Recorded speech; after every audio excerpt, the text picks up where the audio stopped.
Her body was cut perfectly in half and drained of every drop of blood. Tonight, you'll learn why this 1947 Hollywood murder still haunts detectives 77 years later. And by minute 17, you'll meet the suspect the FBI quietly believed did it. January 15th, 1947, Los Angeles. A cold, gray morning in the Leimert Park neighborhood. A young mother named Betty Bersinger is walking her 3-year-old daughter down South Norton Avenue, heading toward a shoe repair shop. The lots on either side of the street are empty, overgrown with weeds, waiting for the post-war housing boom to fill them in. As she passes one of those lots, she glances to her right, and what she sees on the grass just a few feet from the sidewalk freezes her in place. At first, she thinks it's a mannequin, a discarded department store dummy, pale and broken, tossed into the weeds. But mannequins don't have hair. Mannequins don't have human teeth fixed in a frozen, impossible smile.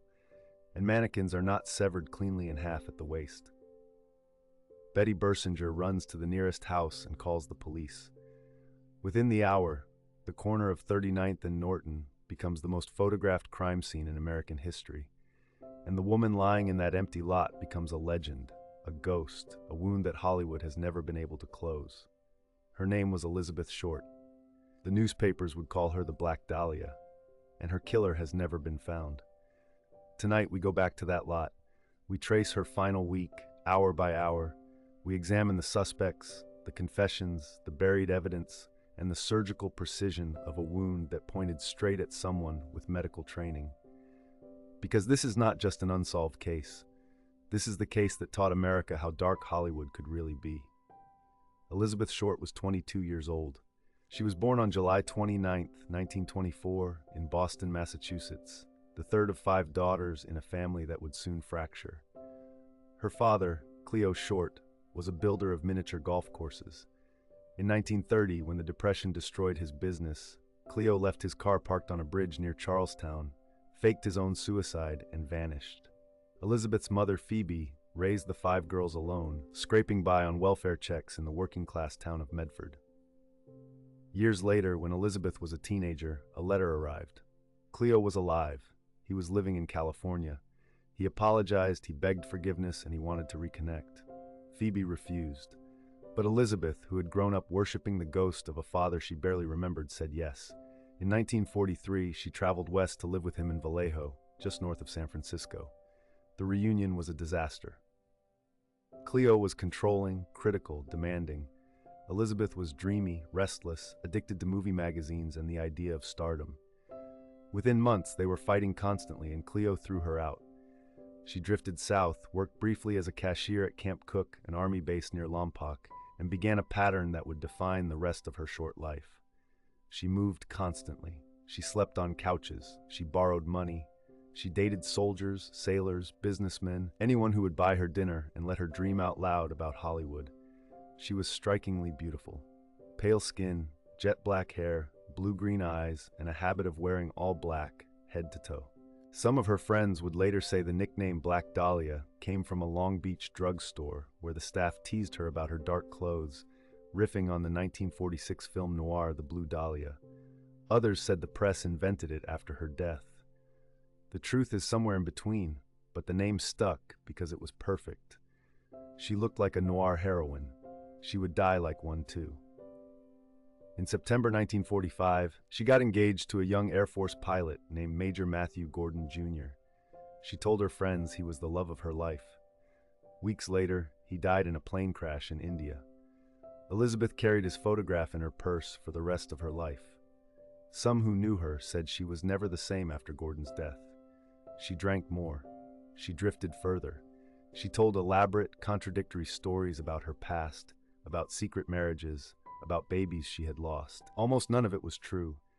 By the summer of 1946, she was living in Los Angeles, sharing crowded apartments with other aspiring actresses, sleeping wherever she could. She had no film credits, no agent, no real prospects. But she had a face, and in Hollywood that was almost enough. Almost. On January 9, 1947, she was last seen alive at the Biltmore Hotel in downtown Los Angeles. She had spent the previous week in San Diego, staying with a family she had only just met, and had been driven back to LA by a married salesman named Robert Manley, known as Red. Red dropped her at the Biltmore that evening. She told him she was waiting to meet her sister. There was no sister coming. Surveillance, if you can call it that, in 1947 ended at the Biltmore lobby.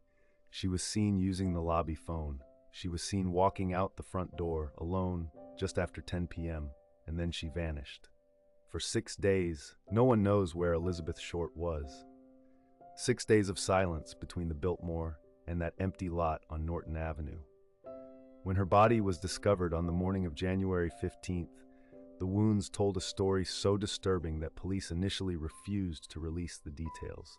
She had been bisected at the waist, severed cleanly between the second and third lumbar vertebrae. The cut was so precise that the coroner believed it had been done with a procedure called a hemicorporectomy, a surgical separation taught in medical schools at the time. This was not the work of a panicked killer with a saw. This was someone who knew anatomy. Her body had been completely drained of blood, washed, scrubbed, posed deliberately, arms raised above her head, legs spread, the two halves placed about 10 inches apart. There were rope marks on her wrists, ankles, and neck, suggesting she had been bound and tortured for hours, possibly days, before death. Her face had been slashed from the corners of her mouth to her ears, creating what investigators called a Glasgow smile, a permanent grin carved into her flesh. The cause of death was hemorrhaging from the facial lacerations and blunt force trauma to the head. Whoever killed Elizabeth Short had taken his time. He had a space to work in. He had tools, water, and most likely, training. And then he had transported her in 2 pieces and arranged her in a vacant lot at dawn in a residential neighborhood with the confidence of a man who knew he would not be caught. The Los Angeles Examiner received a phone call the next day. A man with a calm voice congratulated the editor on the coverage and said he would send along some of Elizabeth's belongings because, as he put it, the case was getting a little stale. 9 days later, a manila envelope arrived at the paper. Inside were Elizabeth Short's birth certificate, her social security card, photographs, business cards, and an address book with the name Mark Hansen embossed on the cover. Several pages had been torn out. The envelope had been wiped clean with gasoline. No fingerprints, no return address. The killer was taunting the press. And the press, hungry for sales in a brutal newspaper war between the Examiner and the Times, gave him exactly what he wanted. Front page after front page. The Black Dahlia. A nickname so cinematic it almost made you forget there was a real young woman beneath it. The investigation that followed was, by any modern standard, a catastrophe. The LAPD assigned over 50 detectives to the case. They interviewed more than 150 suspects. They received more than 500 confessions, almost all of them from cranks, drunks, and people seeking attention. Reporters from the Examiner literally raced detectives to crime scenes, sometimes arriving first, contaminating evidence, interviewing witnesses before police could, and in at least one case, hiding Elizabeth's mother in a hotel room to keep rival papers away from her. Let's talk about the suspects. Because over 77 years, the list has grown long, and several names keep rising to the top. First, Robert "Red" Manley, the salesman who drove Elizabeth from San Diego back to Los Angeles. He was the last confirmed person to see her alive. Police grilled him for hours. He passed 2 polygraph tests. His alibi for the days she was missing held up. He was cleared, though the experience destroyed him. He suffered a nervous breakdown years later and was committed to a psychiatric hospital, where he died in 1986. Most modern investigators agree Red Manley was not the killer. Second, Mark Hansen, the owner of a Hollywood nightclub called the Florentine Gardens. Elizabeth had lived in his house for a time, along with several other young women. His name was on the address book mailed to the Examiner. He had reportedly made romantic advances toward Elizabeth that she rejected. Police investigated him aggressively, but found no physical evidence linking him to the murder. He was eventually cleared, though some researchers still find his proximity to Elizabeth and the missing pages of the address book deeply suspicious. Third, Leslie Dillon, a bellhop and aspiring writer who contacted a police psychiatrist offering insights into the case. The more he talked, the more he seemed to know. Detectives became convinced he was involved. They held him for weeks, transported him across state lines, and questioned him relentlessly. But again, no physical evidence. Dillon sued the LAPD for false imprisonment and won a settlement. He was cleared, though doubts about him have lingered for decades. Fourth, and most famously, Dr. George Hodel. And this is where the case takes a turn that even Hollywood would not dare to script. George Hodel was a wealthy, well-connected Los Angeles physician who specialized in venereal disease. He owned a Frank Lloyd Wright-designed mansion called the Soden House in the Los Feliz neighborhood. He moved in elite circles. He was friends with the surrealist photographer Man Ray. He had a reputation for parties, for drugs, for cruelty, and for an unsettling interest in young women.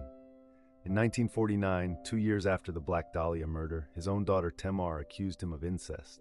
He was acquitted at trial, but the LAPD never forgot the case. In fact, the LAPD secretly investigated George Hodel as a primary suspect in the Black Dahlia murder. We know this because in 2003, the LAPD released a file containing surveillance transcripts. In February 1950, detectives planted listening devices inside Hodel's home. For weeks, they recorded his conversations. And on one of those tapes, George Hodel is heard saying, quote, "Supposing I did kill the Black Dahlia. They can't prove it now. They can't talk to my secretary anymore because she's dead." End quote. That is not a confession in court, but it is a chilling statement on a police wiretap. And it is the closest thing this case has ever had to a smoking gun. George Hodel fled the United States shortly after the wiretap, moving first to Hawaii and then to the Philippines, where he lived for decades. He died in 1999. After his death, his own son, a retired LAPD homicide detective named Steve Hodel, began investigating his father. Steve Hodel wrote a book called Black Dahlia Avenger, in which he laid out a case that his father had not only murdered Elizabeth Short, but possibly several other women as well. He pointed to handwriting comparisons, photographs found in his father's possession that resembled Elizabeth, his father's surgical training, and that wiretap. The Los Angeles District Attorney's Office, after reviewing Steve Hodel's evidence, acknowledged that if George Hodel were alive today, they would likely have enough to charge him. But George Hodel is dead, and the case file remains officially open. There are other theories.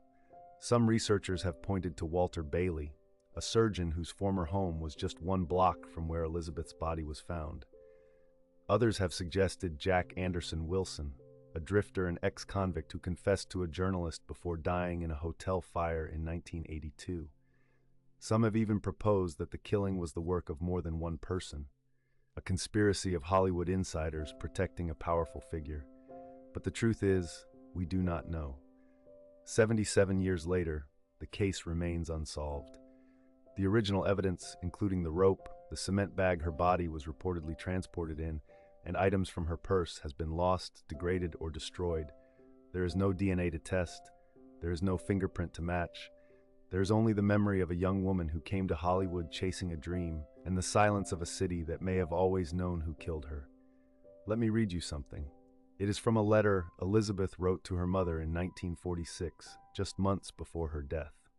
She wrote, "I'm going to be in pictures soon, Mama. You will see my name.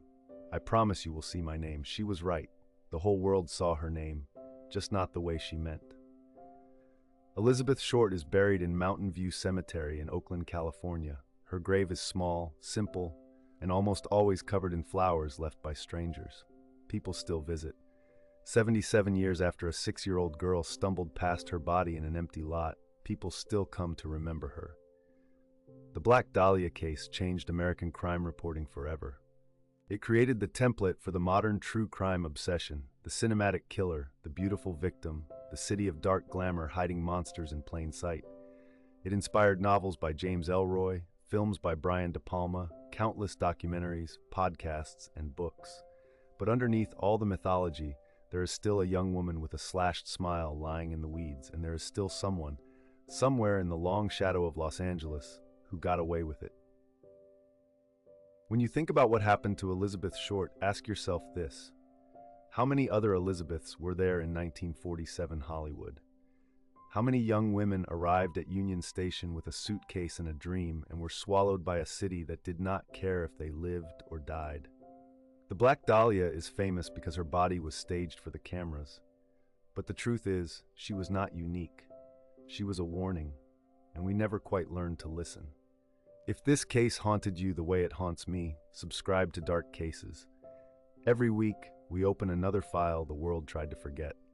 Hit the bell, leave a comment with your theory, and stay with us. Because somewhere out there, another empty lot is still waiting to give up its secrets.